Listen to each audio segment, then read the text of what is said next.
네, 할렐루야. 길이고 진리고 생명이신 부활하신 예수님, 나의 주님을 찬양합니다. 앞서 오늘 준비 찬양에서 제가 좀 은혜를 받았는데요. 저는 사실 여기 설 만큼 훌륭한 사람이 아닙니다. 하지만 이 작은 저를 여기 왜 세우셨는지 그 이유는 잘 모르지만 순종하는 마음으로 오늘 제 삶에 함께 하셨던 하나님의 이야기에 대해서 나누도록 하겠습니다. 함께 기도하는 마음으로 참여해 주시면 감사하겠습니다. 우리가 하나님의 말씀, 성경을 볼 때 많이 하는 실수가 있는데요. 성경 전체에 기록된 맥락과 그 역사적인 배경, 그리고 그걸 통해서 하나님께서 하고자 하는 말씀을 같이 보기보다는 우리가 좋아하는 구절을 딱 잘라서 보는 실수를 많이 합니다. 좋아하는 구절만 암송할 때도 있죠. 이사야서에서도 58장에서도 특히 우리가 좋아하는 구절이 있습니다. 앞에 읽으셨죠? 11절입니다. 11절에 보면 내 뼈를 견고하게 하리니 너를 물된 동산같이 하겠다. 사실 여러분 읽기만 해도 듣기만 해도 위로가 되는 말씀 아닙니까? 그래서 아마 대부분 그런 경험이 있으실 것 같아요. 어디 시험을 보러 가시거나 사업에 중요한 입찰을 앞두고 있거나 결혼 상대를 만나러 가거나 아니면 중요한 일을 앞둘 때 내 뼈를 견고하게 하리니 물된 동산같이 하겠다. 아멘 하고 이렇게 외치고 기도한 경험이 있으실 것 같아요. 제 경우에도 아마 수능 시험을 볼 때였던 것 같은데요. 다 풀고 한 문제가 1번인지 2번인지 이렇게 헷갈릴 때 이 말씀을 제가 외치고 아멘 하고 찍었던 기억이 납니다. 근데 아쉽게 나중에 채점을 해보니까 틀렸어요. 지금 생각해보니까 너무 물된 동산처럼 물이 넘쳐서 물을 먹어서 시험을 못 봤나 하는 생각도 듭니다. 그런데 11절 앞에 있는 10절의 말씀이 어떤 내용을 담고 있는지는 모르는 분들이 많습니다. 그리고 6절로부터 이어지는 말씀 전체에 담긴 하나님의 심정까지 이해하는 사람은 더 많지 않습니다. 6절에는 지금 이스라엘 백성들이 하나님께 기도하고 있습니다. 하나님, 우리 이렇게 열심히 기도하고 있습니다. 이렇게 금식하면서 기도하고 있습니다. 그런데 왜 내 기도를 듣지 않으십니까? 라고 이렇게 절박하게 하나님께 외칠 때 그 이스라엘 백성의 기도에 대한 하나님의 답이 6절부터 나옵니다. 바로 그런데 이스라엘 백성이 기대했던 답과는 좀 다른 답을 하나님께서 하신 것 같아요. 아마 이스라엘 백성은 너희 기도의 방식을 이렇게 바꿔봐라. 이렇게 더 열심히 기도하면 내가 너희의 기도에 응답하겠다. 이걸 기대했을지 모르지만 하나님의 응답은 좀 달랐습니다.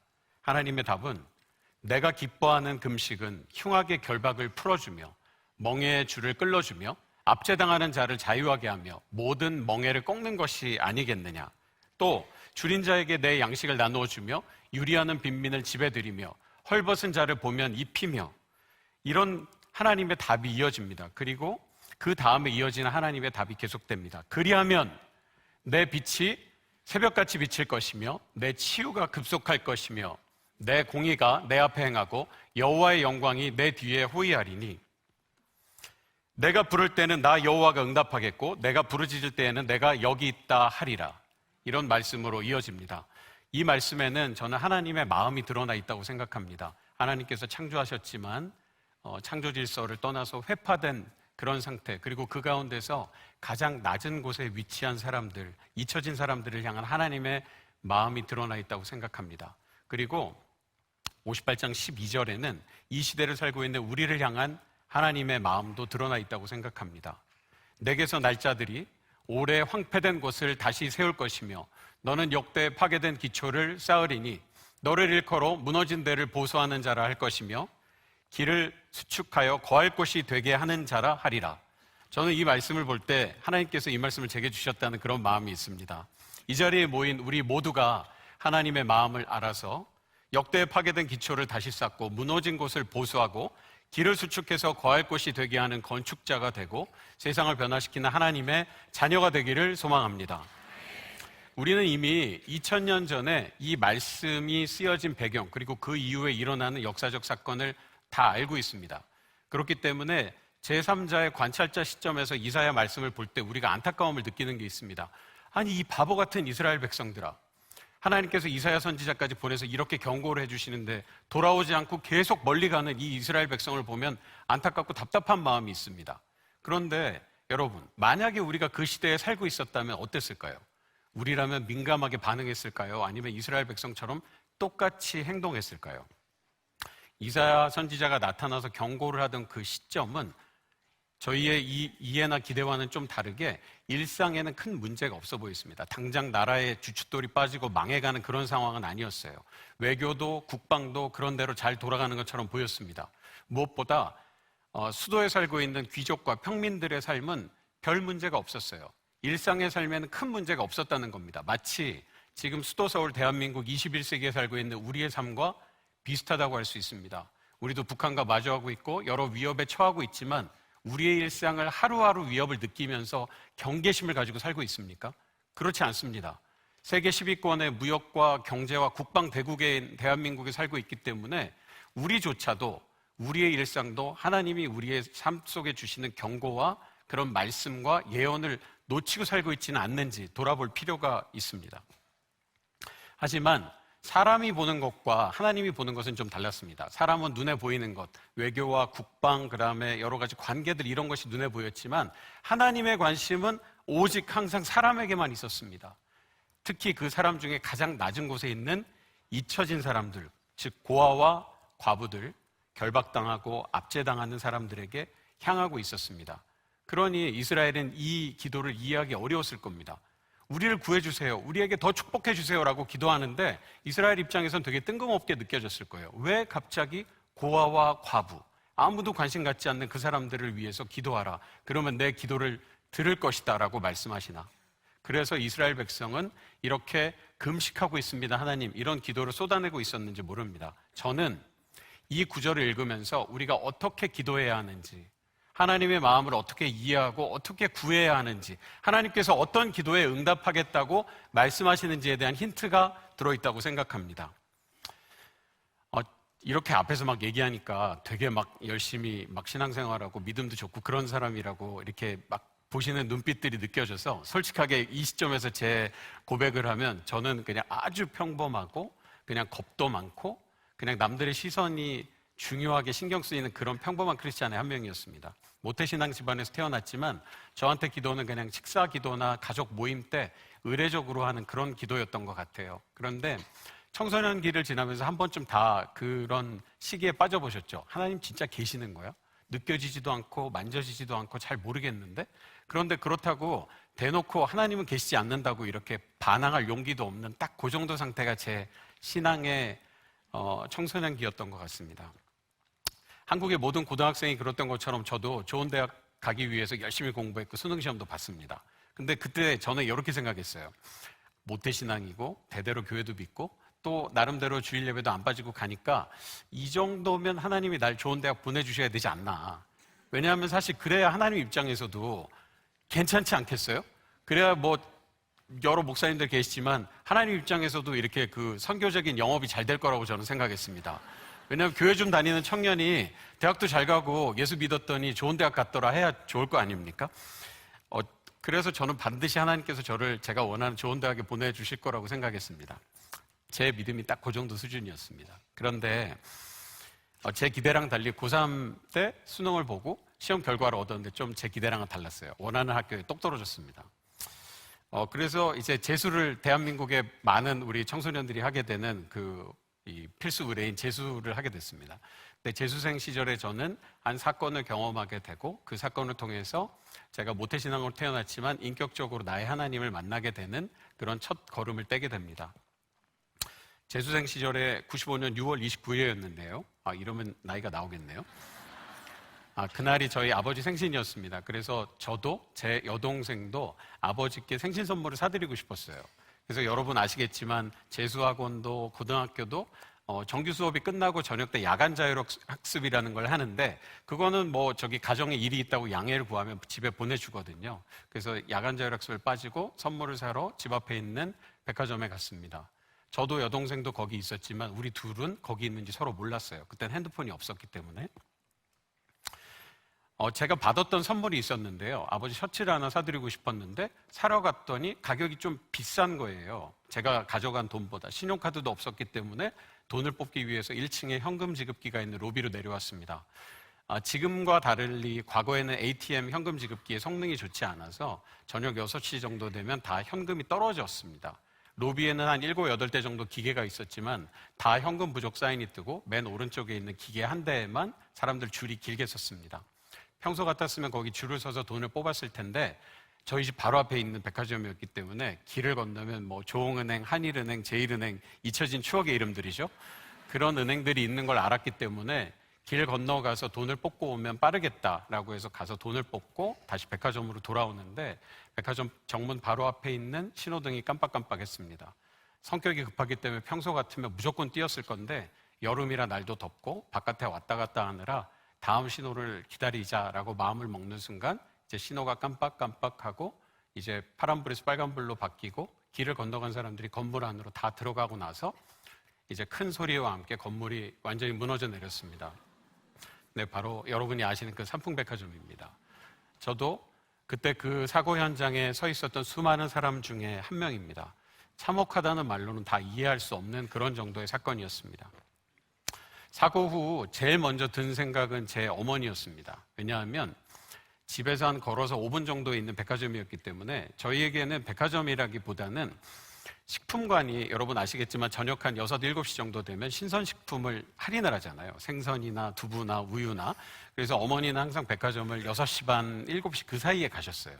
평소에도 가서 싼 걸 사갖고 오시는데 그날이 저희 아버지 생신이었으니까 뭐라도 하나 더 사시지 않겠나 해서 집으로 막 뛰어갔습니다. 문을 딱 열었는데 어머니가 안 계신 거예요. 당연히 그 안에 계실 거라고 생각하고 너무 마음이 무너져 내렸습니다. 그래서 사실 그때 저는 기도 생활을 하고 있지 않았던 그냥 무늬만 크리스찬이었는데 어떻게 기도해야 되는지도 몰랐지만 그냥 엎드려서 엉엉 울면서 기도했습니다. 하나님, 우리 엄마 저 안에 계시면 좀 살려주시면 안 됩니까? 그러면 제가 무슨 뜻인지도 모르고 기도했습니다. 그냥 하나님 하라는 대로 하고 살겠습니다. 그때 제가 너무 잘 모르고 저 백지수표를 근데 그때 갑자기 마음에 든 생각이 어머니가 교회에 계실지도 모른다는 생각이 들었어요. 그래서 교회로 전화를 걸었습니다. 그때 저희 둘째 삼촌께서 이제 돌아가셨지만 그때 이제 뒤늦게 신학을 하셔서 개척교회를 하셨습니다. 저희 목사님 식구, 외삼촌 식구 4명, 그 다음에 저희도 이제 그 개척교회를 도와야 된다 해서 그 교회로 옮겨서 저희 식구 4명 포함해서 한 10몇 분 정도밖에 안 되는 아주 작은 개척교회였어요.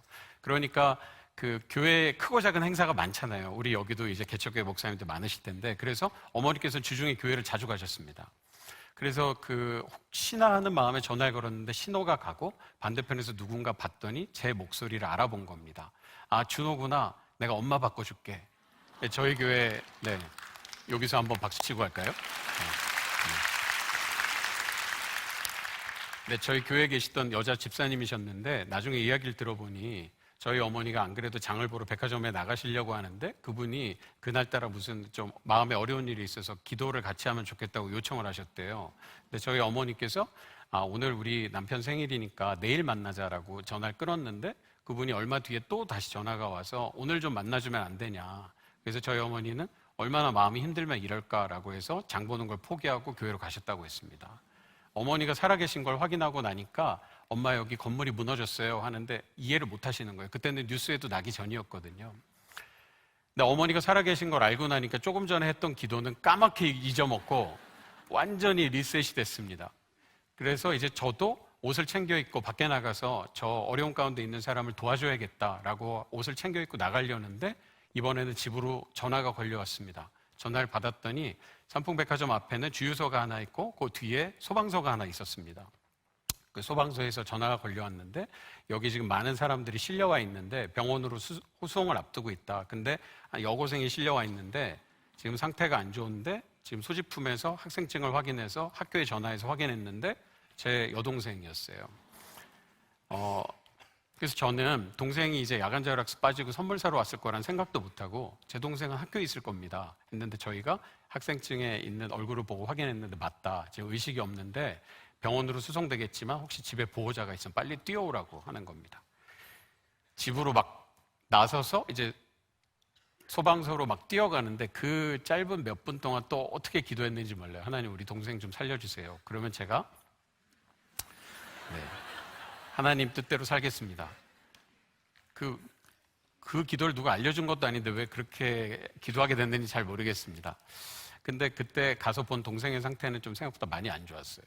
좀 많이 다쳤었어요. 지금은 수술을 여러 번 받고 많이 회복돼서 건강하게 살고 있습니다.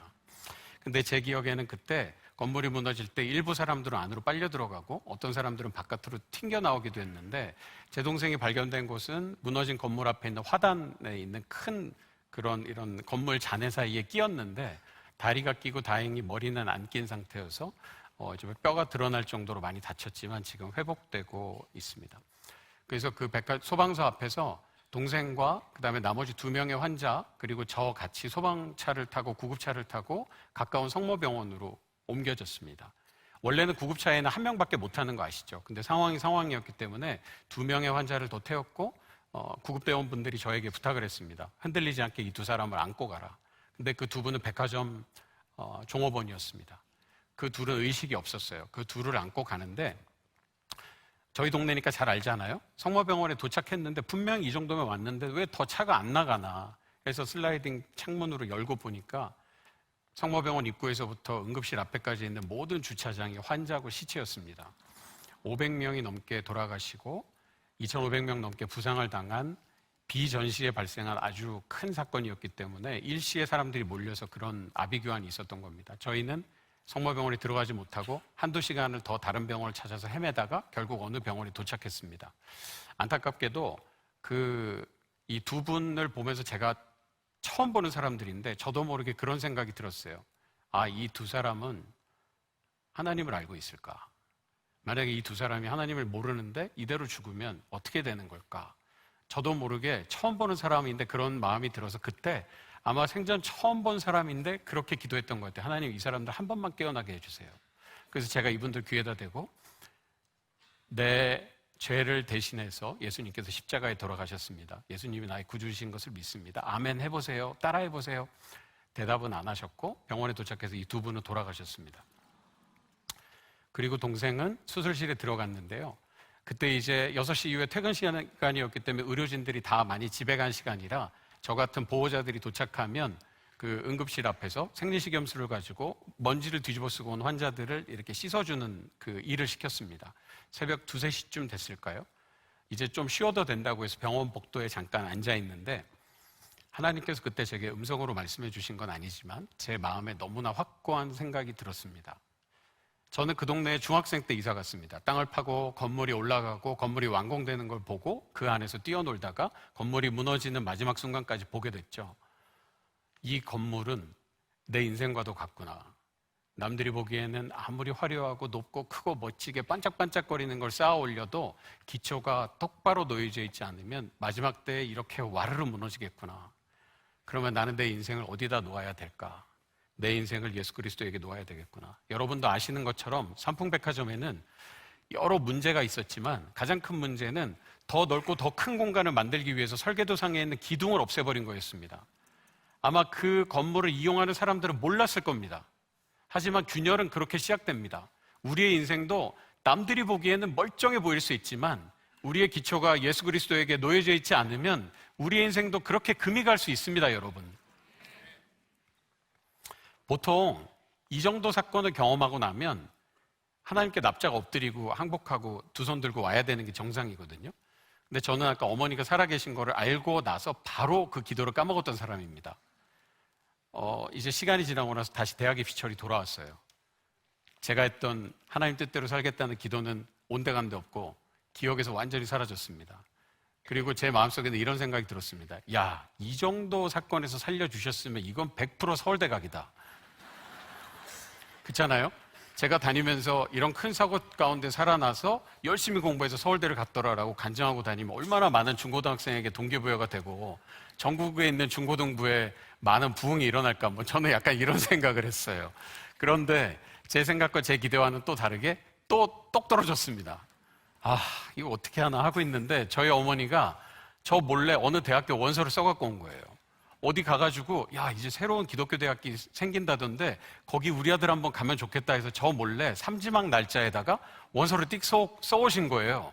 저는 이름도 처음 들어봤고 되게 황당한 완전 시골에 있는 학교라서 이거 너무 황당했는데 어머니가 막 눈물로 기도하시면서 너 면접만 한번 보고 오면 안 되냐. 그래서 우리 친구들이랑 다 같이 놀러 갈 수 있게 돈도 주고 차표도 끊어주고 해가지고 그러면 바닷가에 있다니까 바다 구경이나 할 겸 바람이나 쐴 겸 한번 갔다 오자 해서 갔습니다. 바로 포항에 있는 한동대였는데요. 아마 지금은 한동대가 어느 정도 알려졌지만 여러분 제가 처음에 갔을 때는 한동대 황당했습니다. 완전 광야 그 자체인데요.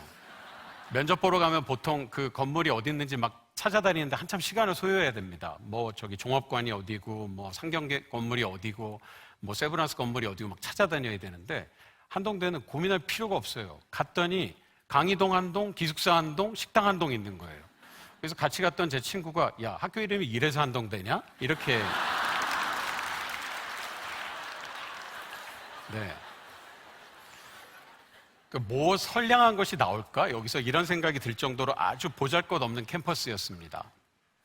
저는 원하지 않는 학교에 오게 됐고 남들도 이름도 몰라주는 학교에 왔기 때문에 저는 그때 마음에 이제 하나님은 나를 사용하고 싶어 하지 않으신다. 이제 나는 그냥 이렇게 살다가 그냥 이렇게 주일 생활하다가 가야겠다 이런 생각을 했습니다. 그런데 지나서 보니 그 학교에서 보냈던 4년의 시간이 하나님이 저를 준비시키는 시간이었고 은혜를 체험하는 시간이었고 나의 하나님을 만나는 시간이었습니다. 혹시 이 중에 며칠 전에 수능시험 본 사람이 있습니까? 그리고 그 수험생을 가지고 있는 그 가족이 있습니까? 혹시 여러분 중에 지금 그 점수, 성적 몇 퍼센트 그것 때문에 고민하는 사람이 있으면 그거 내려놓으시기 바랍니다. 여러분 그 점수와 성적이 여러분 인생의 전부가 아닙니다. 여러분 남은 인생이 여전히 길고 그 남은 인생 가운데 여러분이 하나님이 계획하고 예비하신 그 길이 분명히 있습니다. 지금은 눈에 안 보이고 되게 답답하고 속상하겠지만 믿고 의지하고 따라가 보시기를 소망합니다. 제 대학 생활은 다른 대학에 있는 친구들과 좀 달랐어요. 뭐냐면 학교가 너무 돈이 없고 재단이 너무 약했거든요. 제가 2회로 입학했는데 학교에 입학할 때 이미 학교가 부도가 나네 마네 이런 소문이 있었습니다. 사실 여러분 어음이란 단어, 부도라는 단어를 언제쯤 들어보십니까? 어느 정도 졸업하고 나서 들어보는 건데 저희는 대학교 입학하고 일주일 만에 부도, 어음 이런 얘기를 들었습니다. 거의 대부분 이런 식이었는데요. 오늘은 2천만 원을 어느 은행에 못 막으면 부도가 난다더라. 그래서 사실 이게 그 학교의 게시판에 붙어 있었어요. 오늘 조흥은행에 2천만 원. 그러면 이제 기숙사에서 나와서 학교 그 강의실로 가는 동안에 그걸 보고 가는 거예요. 그리고 가다가 수업 중에도 중얼중얼 아이들이 기도하기도 하고 수업이 없는 시간에는 학교 안에 작은 기도실이 있었는데 거기 가면 학생들하고 총장님하고 우리 교수님들로 넘쳐났습니다. 그렇게 해서 기도하는 거예요. 대부분 기도는 이런 식이었습니다. 오늘 조흥은행에 2천만 원 하면 옆에 있는 친구가 주시옵소서 이렇게 기도하는 거예요. 근데 얼마나 저희가 돈이 없는 게 상처가 됐으면 학교 안에 광장이 있는데 저희는 벤치를 살 돈도 없었어요. 그래서 그 빨간 벽돌을 모아다가 그걸 가지고 벤치로 이렇게 쌓아서 그걸 이제 벤치다 하고 했는데 한동대 영어 이니셜이 H하고 D잖아요. 그래서 저희가 그 H하고 D 모양으로 이제 벽돌을 쌓아서 의자를 만들었습니다. 그런데 그 광장의 이름은 HD 광장이었는데 저희가 부르는 다른 이름이 있었습니다. 하늘에서 보면 HD잖아요. 그래서 H 하나님, D 돈 주세요 광장이었습니다. 이렇게 매일매일 하나님의 채우심을 경험하는 날들이 계속됐습니다. 처음에는 솔직히 이런 생각을 했어요. 무슨 하나님도 바쁘실 텐데 대학교가 몇억, 몇십억을 가지고 기도하는 게 아니라 100만 원, 1000만 원을 가지고 기도해야 되나? 이거 너무 자존심 상한다. 그리고 하나님 입장에서도 이런 것 가지고 매일 이렇게 너무 디테일한 기도를 하는 게 맞나? 이런 생각이 들었는데 여러분, 그 날들을 통해서 우리가 배운 게 있습니다.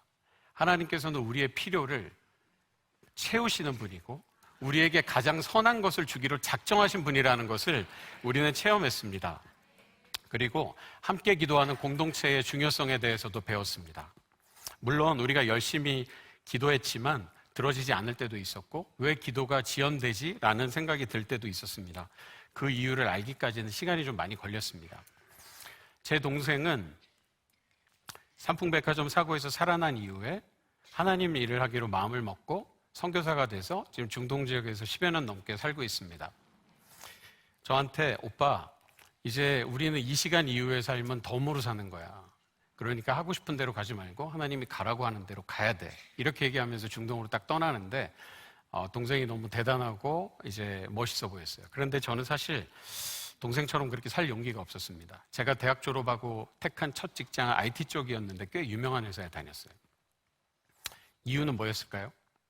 단순합니다. 돈을 많이 줬거든요. 그리고 남들이 보기에 설명하기 되게 좋았습니다.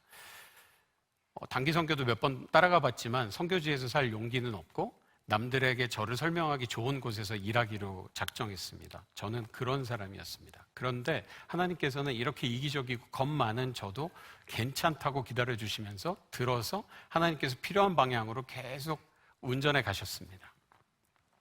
늘 마음의 부담이 있었던 저는 비영리 분야에서 일하는 길을 택했습니다. 왜냐하면 적당한 타협안으로 괜찮잖아요. 선교지처럼 어렵지는 않지만 누군가를 도울 수 있는 일이고 괜찮거든요. 여러분, 비영리 괜찮습니다. 네, 그래서 비영리에서 일하는 걸 택했는데 비영리로 오고 나서도 겁이 많았어요.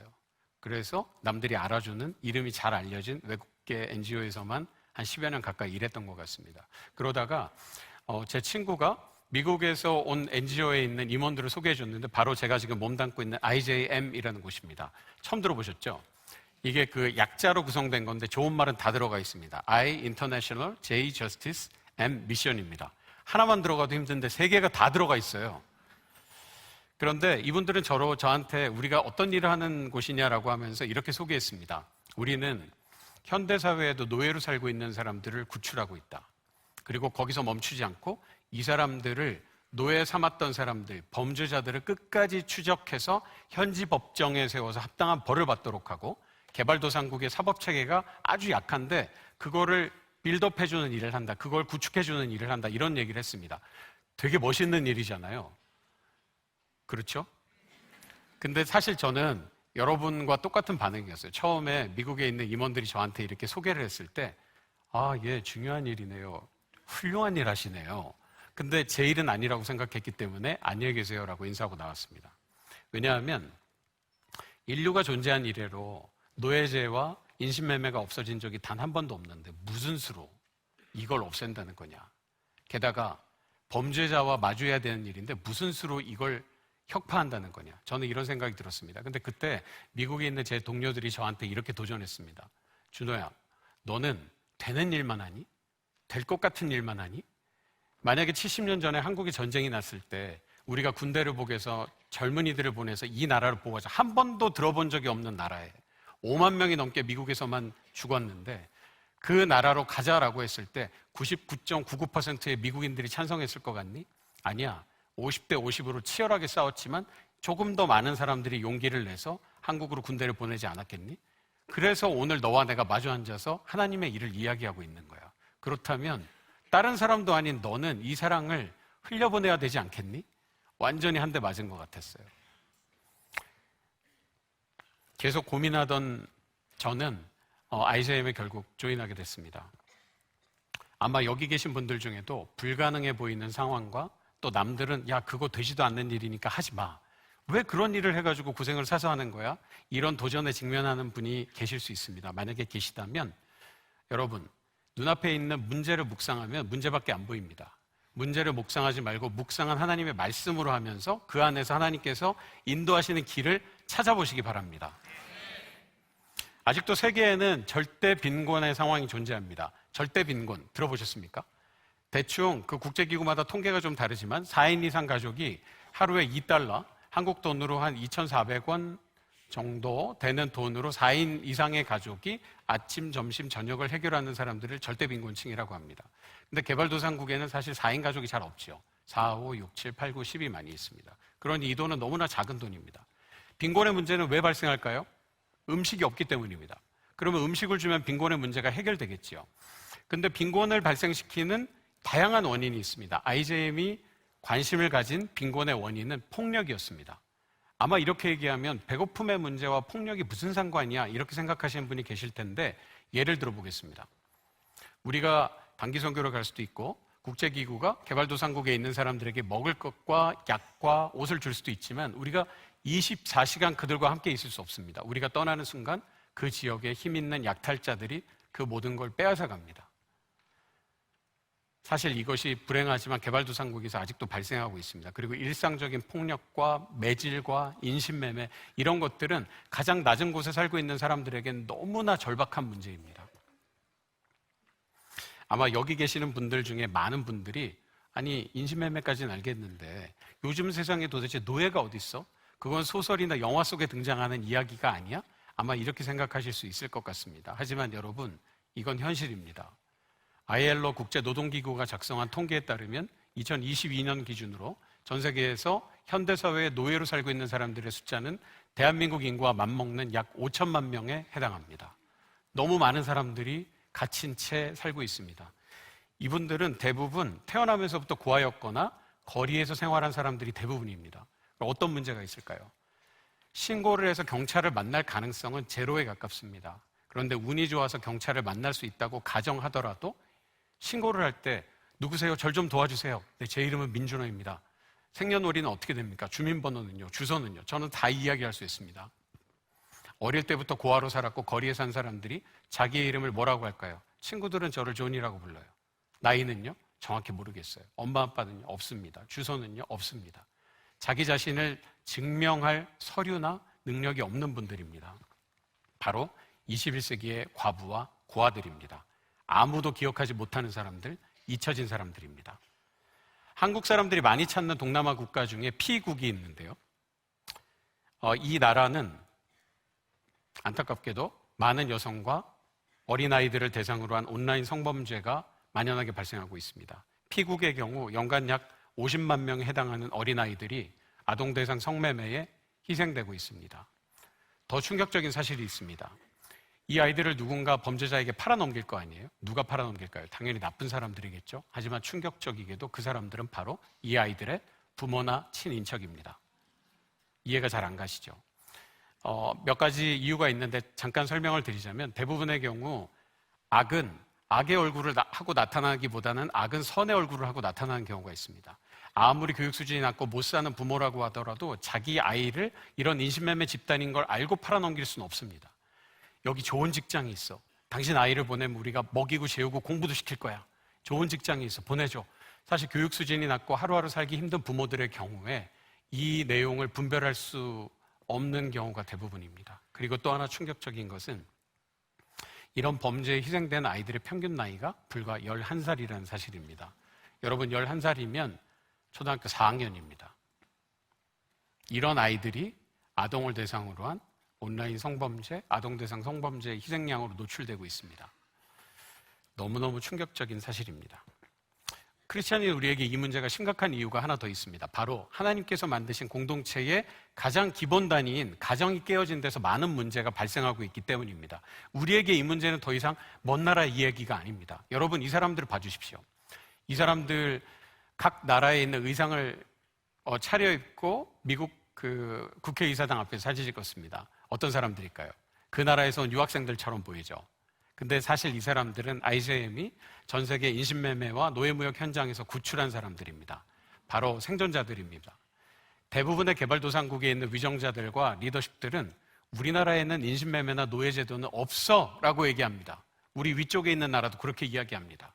하지만 그렇지 않습니다. 이분들은 없다고? 내가 바로 그 증거야. 내가 지난 10년간, 내가 5년간 내가 노예로 갇힌 채로 살았습니다. 내가 바로 그 증거입니다. 자기와 같은 처지에 있는 사람들을 위해서 용기를 내서 목소리를 내서 하나님께 기도하고 도움을 요청하는 용기 있는 사람들입니다. 이 가운데 있는 약간 이렇게 좀 어색한 자세로 어깨동무를 하고 있는 흑인 남성분이 보이시나요? 까만 옷을 입고 계신 분? 잘 안 보이시겠지만 저분은 한쪽 팔을 잃었습니다. 노예로 잡혀 있는 동안에 부패한 경찰에 의해서 팔을 잃었습니다. 그런데 이분은 구출된 이후에 나도 나 같은 사람을 좀 돕고 싶다라고 해서 뒤늦게 공부를 시작해서 법과대학에 진학해서 거짓말처럼 변호사가 됐습니다.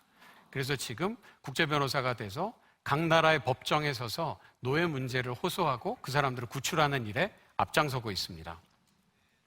우리가 이 생존자들에게 던진 질문이 있습니다. 여러분, 당신들을 제일 무섭게 한 게 뭐였습니까? 저는 당연히 그 범죄자들이 제일 무서웠고 날 때린 사람들이 제일 무서웠습니다라고 대답할 줄 알았어요. 그런데 이 사람들의 답은 의외였습니다. 나 같은 사람이 있다는 걸 아무도 모를 거라는 두려움, 나는 잊혀졌다는 두려움이 자기를 제일 무섭게 했다고 했습니다. 하지만 구출된 이후에 누군가 자기와 같은 사람들을 기억하고 기도하고 있고 자기와 같은 친구들을 구출하기 위해서 애쓰고 있다는 사실이 당신들에게 너무나 큰 위로가 된다는 이야기를 해줬습니다. 여러분, 우리가 이 문제를 해결할 수 있을까? 먼 이야기처럼 들리고 작은 나가 어떻게 이 거대한 범죄와 맞설 수 있을까? 질문하실 수 있습니다. 하지만 우리가 이 문제를 기억하고 오늘 기도를 시작하는 것에서부터 변화는 시작될 수 있습니다. 오늘 이 기도회에 참석한 우리가 오늘 이 시간 이후로 잊혀진 사람들을 기억하고 기도하는 놀라운 역사가 일어나게 되기를 소망합니다. 그리고 그들에게 당신은 혼자가 아니고 내가 너희를 위해서 기도하고 있고 나의 금식이 당신을 향하고 있다고 그렇게 이야기하고 기도해 주십시오. IJM이 하는 일은 배고픈 사람들에게 음식을 주고 아픈 사람들에게 약을 주는 것과는 조금 다릅니다. 물론 그 일도 너무 중요하고 계속 되어야 합니다. 하지만 저희가 하는 일은 아까 말씀드렸던 대로 인신매매의 희생자, 노예로 살고 있는 사람들을 구출하고 그 범죄자들을 끝까지 추적해서 현지 법정에 세워서 벌을 받도록 하고 그 나라의 법 체계를 바로 세워주는 일을 합니다. 그래야 지속 가능한 변화가 가능하다고 믿기 때문입니다. 그런데 말씀드렸던 대로 이 일은 쉽지 않습니다. 범죄자와 마주해야 되기 때문입니다. 우리가 그 노예로 살고 있는 사람들을 구출하면 범죄자들이 손해를 봐야 되는데 가만히 있을까요? 근데 이 무서운 범죄가 없어지지 않는 이유는 단순합니다. 돈이 되기 때문입니다. 얼마나 많은 돈이 될까요? 전 세계에서 2014년 기준 통계에 따르면 인신매매와 노예 무역으로 범죄자들이 벌어들인 범죄 수익의 총액이 한국 돈으로 약 210조 원입니다. 이렇게 어마어마한 돈이 벌어들여지기 때문에 범죄자들이 포기하지 못하고 있는 겁니다. 그렇기 때문에 우리 동료들은 일상적인 위험에 노출이 되기도 합니다. 실제로 몇 년 전에 케냐에 있는 저희 사내 변호사와 저희 동료 2명은 퇴근길에 실종이 됐어요. 근데 며칠 뒤에 시신으로 발견됐습니다. 불과 얼마 전에 그 범인을 케냐 법정에 세워서 벌을 받도록 하는 일이 있었는데 범죄자와 부패한 경찰들이 자기의 죄가 드러날까 봐 무서워서 이 사람들을 죽인 거였습니다. 현장에 있는 우리 동료들이 하는 우스갯소리가 있습니다. 이 범죄자들은, 인신매매범들은 예수님을 믿는 우리보다 믿음이 더 좋다. 이거 되게 황당한 이야기처럼 들리시는데 무슨 얘기냐면 십자가에서 달려 돌아가신 예수님의 보혈로 구원받은 우리는 크리스찬입니다. 그런데 그 확신을 가지고 사는 우리는 사실 살다 보면 좀 흔들릴 때가 있잖아요. 그런데 이 범죄자들은 단 한순간도 의심하지 않는답니다. 나는 절대로 감옥에 가지 않아. 누가 감히 나를 감옥에 넣어? 이 동네에 있는 경찰, 판사, 재판관, 주지사, 시장 전부 우리 아빠 친구야. 누가 감히 날 집어넣어? 강력한 범죄의 카르텔이 있게 되는 것이죠. 그런데 어떻게 이런 변화가 만들어질까요? 한 예를 들어보겠습니다. 여러분 미국에 가면 높이 100m까지 자라나는 큰 나무들이 있습니다. 성인 남성 20, 30명이 손을 잡아야 이렇게 아름들이 되는 그런 나무들이 있죠. 이런 나무를 베는 다큐멘터리를 한번 보신 적이 있습니까? 저는 오른쪽 끝에서 왼쪽 끝까지 톱으로 다 베는 줄 알았는데 그렇지 않았습니다. 약간을 베고 틈을 만들어낸 다음에 저 밑에 보시면 웨지라고 부르는 강력한 쇠로 된 쐐기를 박아놓습니다. 그리고 망치질을 합니다. 그러면 어떤 일이 일어납니까? 나무에는 금이 갑니다. 크랙이 생깁니다. 그리고 100m 정도 되는 큰 나무도 절대로 넘어가지 않을 것 같은 그 나무가 마침내 넘어가게 되는 겁니다. 하나님의 진리의 말씀이 어둠 가운데 들어가면 어둠이 멸하게 되는 것과 같은 원리입니다. 범죄자들이 나도 벌을 받을 수 있다고, 나도 감옥에 갈 수 있다고 그걸 깨닫게 되는 순간 엄청난 위축 효과가 일어나서 범죄가 줄어들게 되는 것을 우리는 목격했습니다. 여러분, 우리가 동남아 피국에서 가졌던 프로젝트에 대해서 한번 말씀드려보고 싶은데요. 너무 아동대상 성매매가 만연해서 처음에 저희가 빌 앤 멜린다 게이츠 파운데이션과 같이 이 프로젝트를 진행할 때 가졌던 목표는 20%만 줄여보면 좋겠다라는 거였습니다. 근데 4년 동안 피해자를 계속 구출하고 가해자를 현지 법정에 세워서 감옥에 집어넣고 그 나라의 법 체계를 계속 보완해주는 일을 하다가 4년 뒤에 그 나라 정부와 같이 모니터링을 해보니까 자그마치 72%의 범죄가 감소한 것을 볼 수 있었습니다. 할렐루야. 우리가 기도하고 하나님께 간구하고 그 사람들을 위한 마음을 가지고 기도할 때 변화가 시작될 수 있습니다, 여러분. 그런데 지난 26년간 전 세계에서 이런 구출 작전을 펴는 동안 우리에게는 어려움이 많았습니다. 쉽지 않았습니다. 왜냐하면 부패한 관료들이 미리 정보를 빼내서 범죄자들에게 팔아넘기기 때문에 우리가 그 범죄 지역을 급습하려고 하면 계속 도망가는 거예요. 이런 일이 계속 반복되는 겁니다. 그런데 그런 일이 한 5년, 6년, 7년, 10년 반복되니까 그 부패한 경찰 중에 질문을 하는 사람들이 생기기 시작했다고 합니다. 도대체 당신들은 이 일을 왜 하는 거야? 나는 돈이라도 받고 이 일을 하는데 당신들은 이 일을 왜 하는 거야? 이런 질문이 반복되고, 그때 저희 직원 하나가 이렇게 얘기했답니다. 우리를 여기에 보낸 분이 계신다. 그분은 너무 강력하고 그분은 너무나 위대한 분이다. 그랬더니 이 부패한 경찰이 진짜로 정말 유력한 무슨 정치인이나 힘센 사람이라고 생각을 한 거예요. 그리고 나도 그 사람한테 줄을 좀 댈 수 있겠느냐, 나도 그 사람을 소개해주면 안 되겠냐. 그러다 보니까 이 사람이 듣다 보니 그 지저스가 사람 지저스가 아니었던 거예요. 그렇게 되면서 거짓말처럼 이 사람들 중에 깨어진 크리스찬이 나오기 시작하면서 깨어진 크리스찬 경찰, 검찰, 판사 1명, 2명씩 나오면서 놀라운 변화가 일어나고 있습니다. 제가 IJM에 합류하고 한국으로 돌아와서 한국 법인을 설립하려고 준비할 때 저에게는 사실 교만한 마음이 있었습니다. 친구도 많고 이런 일도 많이 해봤으니까 이 정도 재단법인 설립은 한 3-4달이면 끝날 거야 이렇게 생각했는데, 코로나 시간이 되니까 한 1년이 되도록 이 법인 설립을 할 수가 없었어요. 그래서 너무 의기소침해 있고 기가 죽어 있는데, 그때 미국 본사의 대표인 게리 하우겐이라는 분이 저한테 와서 이렇게 위로를 해준 적이 있습니다. 이 게리 하우겐이라는 분은 미국판 금수저라고 소개할 수 있겠습니다. 대학은 하버드 나왔고 로스쿨은 시카고 로스쿨 나왔습니다. 졸업한 이후에 수십억 연봉을 받는 로펌에서 일하다가 미국 법무부의 특별검사로 일하게 됐습니다. 그러다가 유엔의 법무감으로 파견이 됐는데 그때 처음으로 부임한 임지가 르완다였습니다. 여러분, 1994년 르완다에서는 100만 명이 서로 죽고 죽이는 르완다 대학살이 있었습니다. 은자대마라고 부르는 한 마을에 있는 가운데 있는 교회입니다. 그 교회에 반대편 부족이 이 부족 사람 300명을 몰아넣고 문과 창문에 못질을 해서 불을 내서 300명을 다 태워 죽였습니다. 그 현장에서 앞에 있는 유골들을 보면서 기도하는 게리의 모습입니다. 게리는 그렇게 기도하면서 워싱턴 DC의 집으로 돌아와서 IJM을 구상하게 되고 창립하게 됩니다. 법무부와 백악관에 있는 신우회에 출석해서 이 기도를 나누고 내가 IJM을 창립하겠다고 했답니다. 그랬더니 그 신우회에 출석하는 사람들, 미국 법무부, 미국 백악관에 출석하는 사람들이니까 얼마나 대단한 사람들이었겠어요. 그 사람들이 와서 나도 당신을 돕겠다, 우리가 기도하겠다, 막 이렇게 했대요. 그러니까 IJM은 그렇게 시작했습니다. 아마 여기까지 들으면 이야, 그런 사람들이 기도하고 후원했으니까 IJM은 승승장구했겠구나 이렇게 생각하시는데, 그렇지 않았으니까 이 얘기를 하겠죠. 게리가 저에게 얘기했습니다. 그러고 나서 나왔는데 정확히 1년이 되도록 아무 데서도 전화 한 통이 안 오더래요. 그래서 자기한테 기도하고 도와주겠다고 한 사람들한테 문자를 보낼까 전화를 해볼까 핸드폰을 몇 번을 놨다 쥐었다를 반복했답니다. 근데 그러다가 한 1년쯤 되는 시점에 완전 다 내려놓고 하나님, 한국식으로 얘기하면 내려놓음 기도를 한 거죠. 하나님, 이 일에 대한 마음에 부담을 주신 분도 하나님이시고 시작하라고 하신 분도 하나님이시니까 하나님이 알아서 하세요. 그렇게 기도했더니 그때부터 우리 IJM 사역이 시작됐다고 합니다.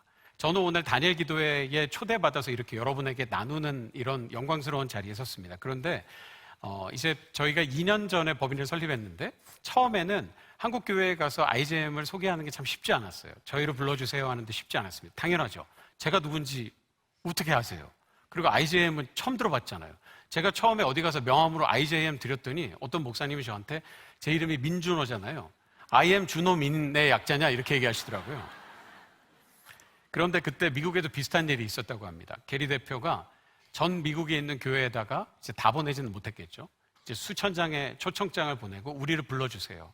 현대사회의 노예 문제에 대해서 알리고 싶습니다라고 했는데 1년 동안 아무 곳에서도 초청이 오지 않았답니다. 그때 한 1년쯤 되는 시점에 시카고에 있는 한 교회에서 드디어 자기를 불러줬대요. 근데 자기는 그 집회를 아직도 잊을 수 없다고 얘기했습니다. 그래서 왜 그러냐 그랬더니 그 자리에 갔더니 60명이 있었대요. 그래서 제가 60명의 숫자가 너무 작았기 때문에 실망했습니까? 라고 했더니 그게 아니었답니다. 자기를 불러줬는데 그 오디언스 대상이 누구인지는 모르고 갔대요. 갔더니 글쎄 앉아있는 60여 명의 성도들이 우리로 치면 유치부 학생들이었던 거예요. 그러니까 사실 유치부 학생들이 나쁘다는 게 아니라 미국에서 내노라 하는 변호사인데 유치부 학생 60명 만나러 워싱턴 DC에서 비행기를 타고 간 거죠. 근데 왜 기억에 남았냐라고 했더니 우리가 하는 일을 7살 아이들도 이해할 수 있도록 설명했던 것이 나의 첫 번째 딜리버리였다. 나는 그래서 그걸 잊을 수 없다라고 했습니다. 그런데 그렇게 은혜롭게 설교의 시간이 끝나고 나서 게리 마음에 아쉬움이 있었대요. 당연히 있었겠죠. 나도 어른들한테 얘기할 수 있는데 나도 청년들한테 얘기하고 싶은데 막 이런 아쉬움이 있었겠죠. 근데 그때 마침 그 교회에 성인 예배에 어떤 목사님이 우리를 치면 부흥 강사로 방문하셨던 거예요. 근데 그 목사님이 이야기를 들었답니다. 게리 하우겐이라는 변호사가 이 교회에 와서 유치원생 60명을 앉혀놓고 현대사회 노예 문제에 대해서 이야기를 하고 갔다. 이분이 큰 감동을 받으셨는지 나에게도 그 변호사를 소개해달라고 했답니다. 그래서 게리와 그분이 이제 한두 달 뒤에 만남이 성사가 되고 대화가 진행이 됐는데, 대화 가운데 그 목사님이 이야기를 들으시고서 이 일은 미국 교회가 꼭 같이 해야 되는 일이다. 우리 교회에도 꼭 와달라. 그리고 내 친구들의 교회에도 소개하겠다. 라고 해서 IJM 사역이 26년 전에 미국 교회에 알려지는 귀한 기회가 있었습니다. 그 목사님이 바로 얼마 전에 돌아가신 팀 켈러 목사님입니다. 때로 제가 이 이야기를 드리는 이유는 이렇습니다. 우리의 계획대로, 우리의 생각대로 되지 않는 일이 너무너무 많습니다. 그런데 하나님께서 반드시 가장 선한 것을 우리에게 주기로 작정하셨다. 그리고 하나님은 우리에게 가장 선한 것을 주시는 분이다. 이것을 믿고 기도하는 우리들 되기를 소망합니다. 저도 이 시간 이후에 한국교회의 인신매매와 노예 문제에 대한 그런 기도가 들불처럼 일어나게 될 걸 믿고 기도하겠습니다. 로마서 8장 28절 말씀처럼 우리가 알거니와 하나님을 사랑하는 자, 곧 그의 뜻대로 부르심을 받은 자들에게는 모든 것이 합력하여 선을 이루느니라. 아멘. 우리는 모두 우리의 문제를 기도할 때 우리의 기도가 응답되길 원합니다. 그리고 우리의 때에 우리의 나무에 열매가 풍성하게 맺히기를 기도합니다. 그런데 모두가 그런 열매를 볼 수 있는 건 아닌 것 같습니다. 그래서 때로는 왜 내 기도는 들어주지 않습니까? 하나님하고 원망할 때가 있습니다. 저는 대학 다니던 시절에 씨 뿌리는 자의 사명에 대해서 배운 기회가 있었습니다. 아까 말씀드렸던 대로 한동대는 너무 돈이 없었어요. 그래서 학교 안에 제대로 된 가로수나 잔디밭이 하나도 없었습니다. 그래서 늘 우리의 기도는 우리도 멋진 가로수를 주세요. 그 밑에 앉아서 우리도 대학생들 책 보는 것처럼, 사실 그 나무가 있다고 책을 보는 건 아닌데 그런 기도를 했습니다. 그러면 그때마다 누군가가 또 헌금을 하시는 거예요. 그래서 그걸 가지고 나무를 사서 나무를 심는데 항상 이 헌금이 풍족하게 채워질 때도 있지만 나무를 사기에 충분하지 않은 정도의 돈이 딱 들어오는 거죠.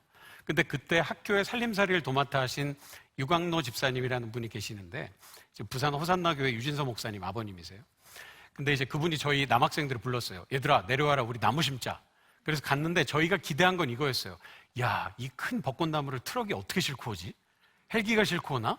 그러면 그걸 어떻게 심지? 우린 뭘 해야 되지? 갔더니 1톤 용달 트럭 2세대가 왔는데 뒤에 한 1, 2m 되는 짝대기가 빽빽하게 꽂혀 있는 거예요. 그래서 갔더니 그냥 짝대기예요. 짝대기인데 밑에 요만한 손뭉치가 달려있는 거예요. 그래서 저희가 집사님께 이게 뭡니까? 했더니 이게 벚꽃나무야? 이러시는 거예요. 돈이 너무 없으니까 하나에 500원, 1000원짜리 묘목을 사갖고 오신 거예요. 이 나무를 심으면 언제 나무가 커지고 우리가 그늘을 누릴 수 있습니까? 너희는 절대 이 그늘을 누리지 못한다. 그러면 언제 우리가 이 그늘을 누릴 수 있습니까? 한 15년 뒤에 너희 후배들은 누리게 될 거다.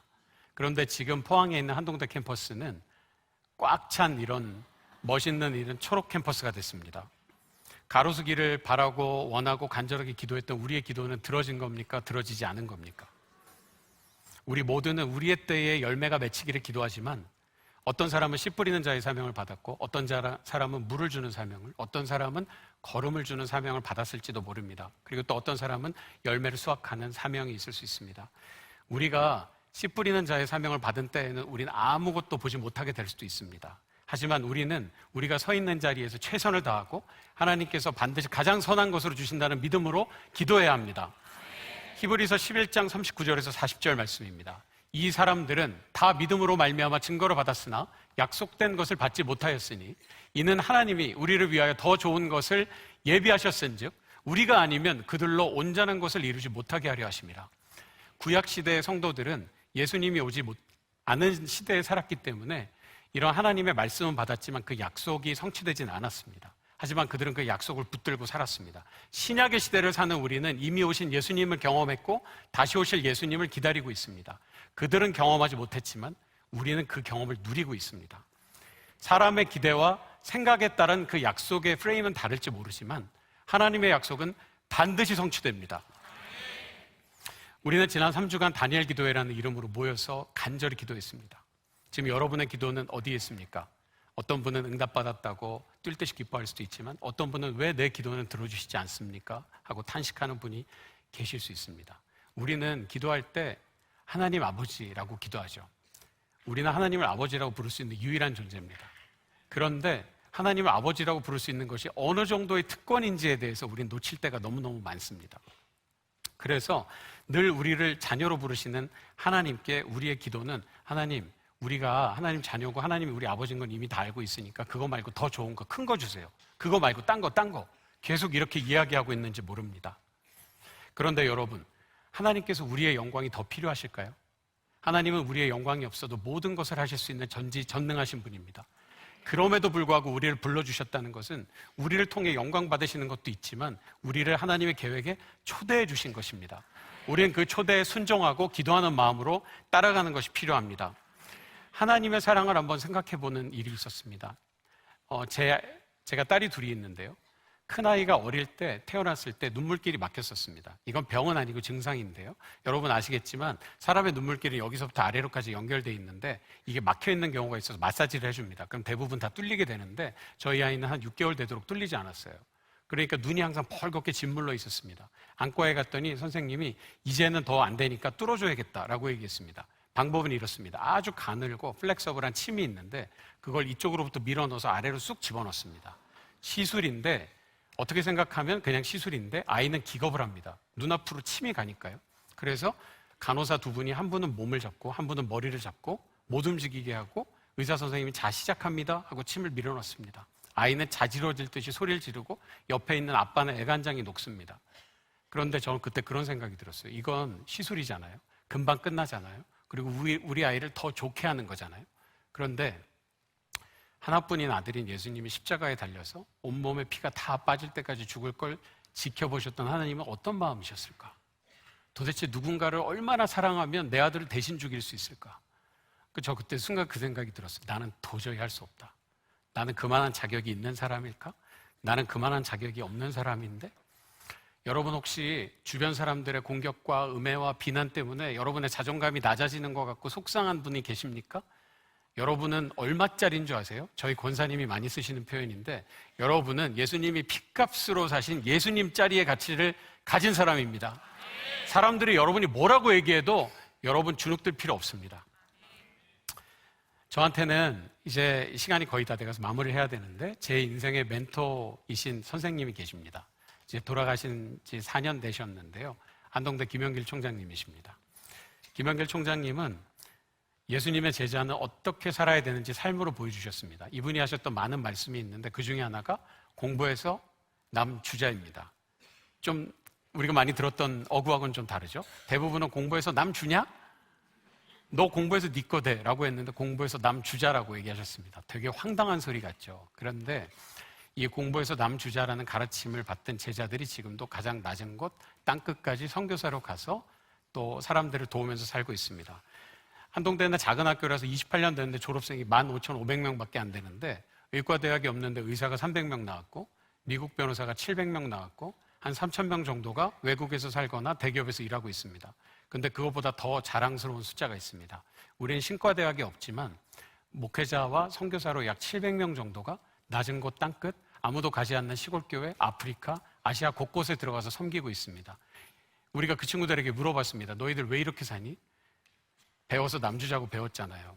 그리고 예수님의 삶을 배웠잖아요. 여러분, 예수님의 제자가 되고 그 제자가 또 제자를 길러내는 삶은 이렇게 엄청난 결과를 만들어냅니다. 우리 예수님의 제자가 되는 삶을 삽시다. 그리고 이 땅을 사는 동안에 제자를 길러내는 삶을 삽시다.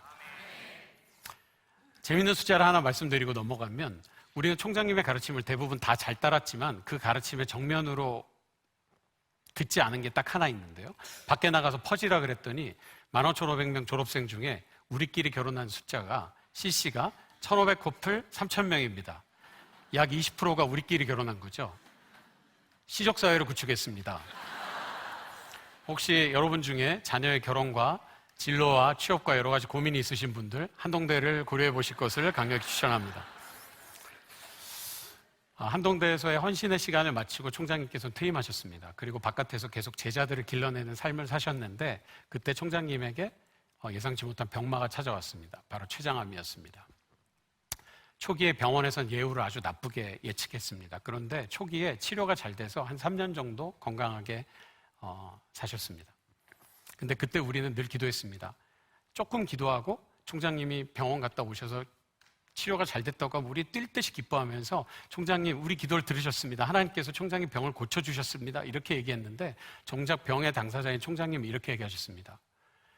병에 나아야 감사하고 병에 낫지 않으면 감사가 아니냐. 사람은 누구나 언제나 어떤 모습으로든 죽을 수 있는데 그건 우리 마음대로 되는 게 아니다. 병에 나아도 낫지 않아도 모든 것 하나님이 하시는 거고 모든 것이 감사다. 이해할 수 없었지만 그렇게 고백하셨습니다. 그러던 중에 더 가슴 아픈 일이 찾아왔습니다. 미국에 살던 총장님의 따님인 종민이 누나가 총장님의 병간호를 위해서 휴가를 내서 한국의 병원에 잠깐 머무르고 있었습니다. 근데 병원에 오기 전에 미국에서 건강검진을 했는데 몸에 혹이 하나 있다는 이야기를 들었어요. 근데 큰 문제는 아니니까 걱정하지 말라고 했고 한국에 와 있는 동안에 건강검진을 하면서 그 혹을 떼고 혹시나 해서 그 조직검사를 맡겼는데 너무 안 좋은 종류의 암으로 나왔습니다. 그래서 너무 착하고 믿음 좋고 유능한 하나님의 사람이었던 김종민 누나는 그렇게 불과 몇 달 뒤에 가족과 총장님을 남겨두고 먼저 천국으로 떠났습니다. 아버지가 아팠기 때문에 자기의 투병 사실을 끝까지 아버지에게 알리고 싶어 하지 않았고 마지막 때가 됐을 때야 전화를 해서 총장님에게 아버지에게 그 이야기를 전했습니다.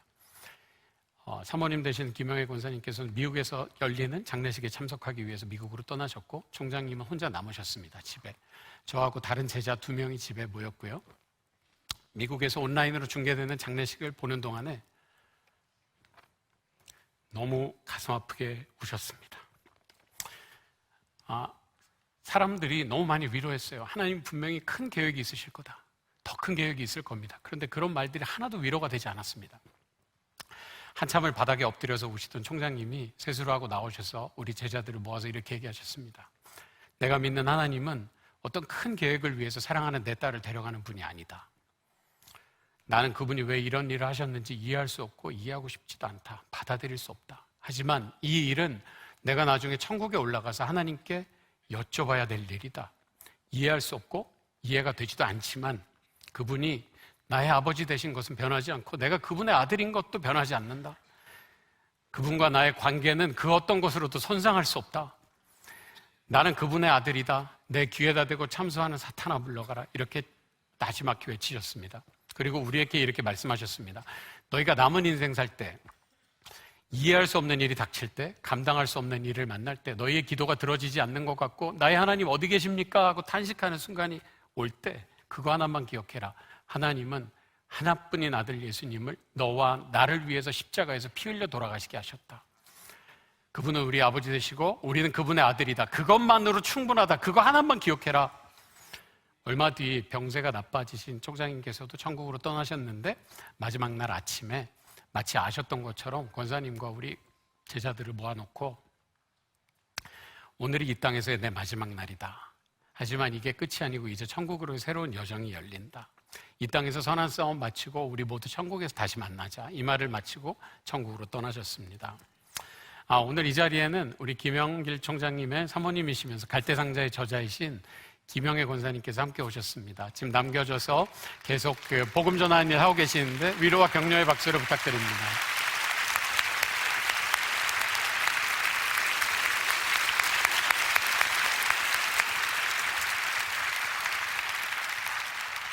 혹시 이 자리에 아픈 가족으로 인해 본인의 병으로 인해 마음이 아파서 기도하고 있는 분이 계시다면 이 시간 하나님께서 여러분에게 특별한 위로를 주시기를, 견딜 수 있는 힘을 주시고 어떤 상황에도 그분이 나의 아버지시고 나는 그분의 자녀입니다라고 고백할 수 있는 용기를 주시기를 기도합니다. 이 세상을 쥐고 있는 사망의 권세는 너무 강력하고 사실 무섭습니다. 우리가 이겨내기 쉽지 않습니다. 우리를 삼키려고 하고 우리를 죽이려고 합니다. 그런데 그때 기억해야 되는 게 있습니다. 이 사망의 권세의 유효기간은 이 땅에서뿐입니다. 얘들이 우리를 죽이려고 아무리 노력을 해도 우리의 영혼과 우리의 진정한 생명은 거두어갈 수 없습니다. 예수님에게 붙들려 있기 때문입니다. 이사야 43장 2절 말씀입니다. 내가 물 가운데로 지날 때에 내가 너와 함께할 것이라. 강을 건널 때에 물이 너를 침몰하지 못할 것이며 내가 불 가운데로 지날 때에 타지도 않을 것이다. 이 말씀을 볼 때 여러분, 물에 빠지지 않고 불에 타지도 않는다, 이게 우리 귀에 들어오지만 그 앞에 있는 말씀을 기억해야 합니다. 내가 너와 함께할 것이다. 때로 물에 빠질 수도 있고 불에 탈 수도 있습니다. 하지만 그 순간에도 함께하고 계신다고 말씀하시는 하나님의 은혜에 힘입어서 종국의 우리의 진정한 생명과 영혼을 손상시킬 수 없다는 그 약속을 믿고 걸어갈 수 있기를 소망합니다. 우리는 예수님의 제자입니다. 제자는 선생님의 생각을 이해하고 따르는 사람을 제자라고 합니다. 그럼 우리의 기도의 대상이 되시고 중보자가 되시는 예수님을 이해하는 것은 우리 기도에 있어서 가장 중요한 부분이 아닙니까? 우리는 억울한 일을 당하고 모함을 당할 때 예수님께 기도하면서 엄청나게 통쾌한 역전승을 기대합니다. 하나님, 일거에 나의 적들을 죽여주시고 나를 대적하는 사람들을 다 없애주세요라고 기도합니다. 근데 여러분, 그 기도가 이상한 건 아니에요. 시편에 나오는 수많은 탄식 기도와 시편에 나오는 많은 기자들이 내 원수의 머리를 부숴주세요라는 그 기도를 볼 때 나만 이상한 건 아니구나라는 걸 느끼게 됩니다. 그런데 저는 마태복음에 등장하는 예수님의 기도를 생각해 봅니다. 마태복음 26장 39절입니다. 얼굴을 땅에 대시고 엎드려 기도하여 이르시되 내 아버지여, 만일 할만하시거든 이 잔을 내게서 지나가게 하옵소서. 그러나 나의 원대로 마시옵고 아버지의 원대로 하시옵소서. 하나님의 아들이시지만 인간의 몸을 입고 오셨기 때문에 우리가 느끼는 고통과 두려움을 오롯이 느낀 하나님의 마음, 예수님의 마음이 드러나 있습니다. 잠든 제자들을 깨우고 내려오셔서 두 번째 기도가 계속됩니다. 다시 두 번째 나아가 기도하여 이르시되 내 아버지여, 만일 내가 마시지 않고는 이 잔이 내게서 지나갈 수 없거든 아버지의 원대로 되기를 원하나이다. 마침내 예수님의 기도는 하나님의 마음을 담아내는 그 합당한 기도의 단계로 올라갔다고 생각합니다. 누가복음 4장에서 예수님이 사탄의 시험을 당할 때 이 돌들을 떡으로 바꿔봐라. 그리고 따라다니는 제자들이 이 제자들의 기대는 로마를 무너뜨리고 우리에게 독립을 쟁취해줄 그런 독립투사로서의 예수님을 기대했는지도 모릅니다. 그런데 그 유혹 다 물리치시고 뿌리치시고 십자가의 길로 걸어 들어가셨습니다. 제가 예수님의 입장이라면 한 방에 한번 보여주고 싶으셨을 것 같아요. 돌이 떡이 아니라 빵에다 뭐라도 다 만드실 수 있지 않겠어요? 그리고 로마 정도는 한 번에 쓸어버릴 수 있지 않겠습니까? 그런데도 하지 않고 걸어 들어가서 십자가에 달려 돌아가셨습니다. 인간의 눈으로 보면 이것은 패배입니다. 인간의 눈으로 보면 이건 죽음입니다. 하지만 예수님이 가신 그 길은 인류 역사상 최고의 역전승이 되었습니다. 창조주가 피조물을 위해서 피를 흘리고 돌아가신 사건이기 때문입니다. 그래서 우리가 구원받은 겁니다. 우리는 그런 예수님의 제자입니다. 예수님의 역전승은 우리 인간의 역전승과는 다릅니다. 그렇다면 우리는 어떻게 기도해야 되겠습니까? 우리의 기도는 보다 당당해져야겠습니다. 세상이 우리를 향해서 비웃을 때 너희들 예수 믿는다고 하면서 사는 모양이 왜 그 모양이냐라고 할 때 우리는 그들에게 당당하게 대답해야 합니다. 그래, 너희들 눈에는 그렇게 보일지 모르지만 우리는 종국에 이긴다. 내가 따라가는 예수님이 결국 승리하셨기 때문에 우린 이긴 싸움을 가고 있다. 그래서 우리는 반드시 승리한다. 외칠 수 있어야 합니다. 고린도전서 1장 18절입니다. 십자가의 말씀이 멸망당하는 자들에게는 어리석은 것이지만 구원을 받은 사람인 우리에게는 하나님의 능력입니다. 우리가 세상 사는 동안에 다른 것 다 잃어버리고 다 놓치게 되더라도 예수 그리스도 단 한 분만으로 충분한 기도가 우리에게 넘쳐나길 소망합니다. 세상에 다른 길은 없습니다. 유일한 길 단 하나, 예수 그리스도밖에 없습니다. 오늘 우리는 세상에서 가장 낮은 곳에 있는 잊혀진 사람들에 대한 기도를 나누었습니다. 그 마음을 나누었습니다. 오늘 이 시간 우리의 기도가 우리의 일상과 안전지대를 넘어서기를 원합니다. 우리의 필요한 것을 위해서 하나님께 기도해도 좋습니다. 하지만 거기에만 머무르지 않기를 원합니다. 이사야서 58장에 나왔던 하나님의 마음이 닿은 곳, 그 마음에 합할 때 하나님께서 내가 너가 나를 부르면 응답하겠다고 하신 그 기도의 응답, 하나님이 어떤 기도에 응답하겠다고 하셨는지를 잊지 않고 기도하게 되기를 소망합니다. 다니엘 기도의 초반에 목사님이 이렇게 도전해 주셨습니다. 두 마음을 품고 기도하지 맙시다. 반드시 하나님께서 가장 선한 것으로 주신다는 확신을 가지고 기도하자고 하셨습니다. 하지만 때로 우리의 기도가 들어지지 않는다고 원망하고 낙심이 될 때도 있습니다. 그때 우리에게 가장 선한 것을 주시겠다는 하나님의 약속을 믿읍시다. 나의 시간에 열매를 보지 못하게 될지라도 반드시 성취될 그 약속을 믿고 의지하고 나아갑시다. 그리고 우리가 서 있는 자리에서 우리의 있는 모습 그대로 예수님을 따라 전적으로 신뢰하면서 걸어갈 수 있게 되기를 소망합니다. 마지막으로 저는 얼마 전에 어떤 모임에 가서 한 원로 목사님의 설교를 들을 기회가 있었습니다. 90세 되신 목사님인데 그분이 이렇게 고백하셨습니다. 내 평생에 한 기도를 하나님께서 다 들으셨다. 다 들어주셨다고 했습니다. 하지만 솔직하게 얘기하면 응답하시지 않은 기도가 훨씬 많았다. 그런데 내가 이제 90인데 내 인생을 돌아보니 그때 내가 원하는 대로 내 기도를 들어주셨다면 나는 그때 죽었다. 영적으로 손상됐고 내 목회는 끝났을지 모른다. 내가 90이 돼서 보니 들어주셨던 기도도 감사고 들어주시지 않은 기도도 감사고 그냥 모든 것이 감사다. 내 인생 가장 선한 것으로 인도하셨다는 확신을 고백하셨습니다. 저는 그게 너무 멋있다고 생각이 됐어요. 여러분, 저의 인생길도 우리 모두의 인생길도 마지막 순간에 하나님께서 가장 선한 길로 나를 인도하셨다. 모든 것이 감사였다고 고백할 수 있게 되기를 소망합니다. 오늘 이야기를 나눈 저는 완성형이 아니고 진행형이기 때문에 오늘 여러분 앞에서 이렇게 이야기를 나누었지만 내일 또 넘어질 수도 있습니다. 혹시 제가 넘어진 걸 보시면 실족하지 마시고 이렇게 세워주고 가시기 바랍니다. 하지만 이런 연약한 나라도 이런 부족한 나라도 괜찮다라고 기다리시는 예수님의 사랑에 힘입어서 하나님의 기대에 힘입어서 십자가의 보혈에 힘입어서 저는 또 일어나서 걸어가겠습니다. 우리 모두도 그렇게 걸어갈 수 있게 되기를 소망합니다. 그래서 마침내 하나님께서 내 기도를 들어주셨다. 그래서 하나님께서 나에게 세상이 감당 못할 역전승을 주셨다. 이렇게 고백할 수 있는 기도도 넘치지만 그 기도보다 더 넘치는 기도가 하나님 이런 상황에도 나는 하나님을 아버지로 고백합니다. 이런 상황에도 내가 하나님의 아들입니다, 딸입니다라고 고백할 수 있는 그 기도가 넘치기를 소망합니다. 우리가 그런 기도의 주인공이 되고 그런 간증의 주인공이 되기를 소망합니다. 하나님의 진리 말씀을 붙들고 우리가 각자 서 있는 곳에서 어두운 바다를 향해서 우리의 불빛, 하나님의 말씀의 진리의 불빛을 비추고 도움이 필요한 사람들의 손을 잡아주고 잊혀진 사람들의 손을 잡아서 일으켜 세워서 주님 다시 오시는 그날까지 한 걸음 한 걸음 걸어갈 수 있기를 소망합니다. 제가 잠깐 기도하고 마치겠습니다. 하나님 감사합니다. 오늘 여기 모인 우리 모두의 기도가 하늘에 닿기를 소망합니다. 우리의 눈물과 탄식을 들으시는 하나님께서 우리의 인생을 가장 선한 길로 인도해 주실 것을 믿고 의지하고 기도합니다. 우리의 기도가 우리의 안전지대를 넘어서서 하나님의 마음을 품는 바로 그 기도로까지 자라날 수 있기를 간절히 기도합니다. 우리를 성장시켜 주시옵소서. 각자의 모습과 분량대로 각자의 자리에서 하나님의 말씀의 진리의 등대가 될 수 있도록 우리를 사용하여 주시옵소서. 예수님 이름으로 기도합니다. 아멘. 감사합니다.